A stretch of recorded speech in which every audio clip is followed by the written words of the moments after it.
Bienvenue dans Gear Up. Au programme aujourd'hui, Tesla dévoile des priorités technologiques pour 2026.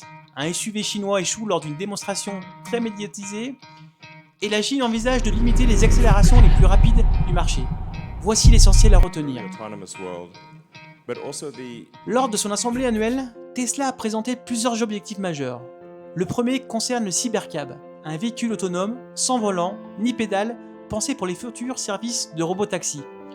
L'entreprise prévoit un lancement industriel en avril 2026 à Austin, avec un objectif de production extrêmement élevé. 10 secondes pour construire un véhicule, à terme peut-être 5 secondes.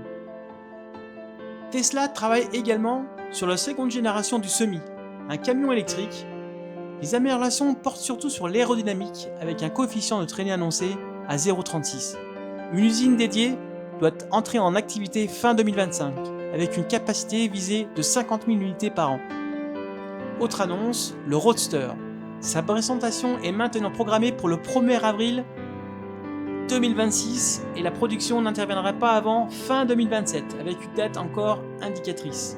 Enfin, Tesla a confirmé poursuivre le développement d'Optimus, son robot humanoïde. À terme, Elon Musk évoque une capacité de production pouvant atteindre 1 million de robots par an. Le constructeur Chery a tenté de reproduire une performance réalisée en 2018 par Land Rover.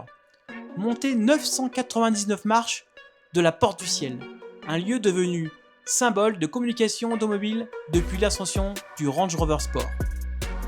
Le SUV Fullwind X3L a commencé l'essai, mais l'ascension a été interrompue. Le véhicule a progressivement perdu de la vitesse, a dévié sur la droite, puis a glissé en arrière. Les images ont rapidement circulé sur les réseaux sociaux. Chery a expliqué qu'une corde de sécurité se serait détachée avant de s'enrouler dans la roue avant droite, provoquant une perte de puissance et de contrôle. Le conducteur a présenté ses excuses et a reconnu des erreurs dans la gestion et la sécurisation de l'essai. Pour rappel, le Fullwind X3L est un hybride rechargeable doté d'un moteur 1,5 litre, d'une batterie de 33 kWh et d'une puissance pouvant atteindre 422 chevaux, pour plus de 1000 km d'autonomie totale annoncée. Malgré ces données techniques convaincantes, l'incident invite à davantage de prudence sur ce type de mise en scène. Les autorités chinoises étudient une nouvelle réglementation nationale qui limiterait les accélérations jugées trop brutales sur les véhicules motorisés.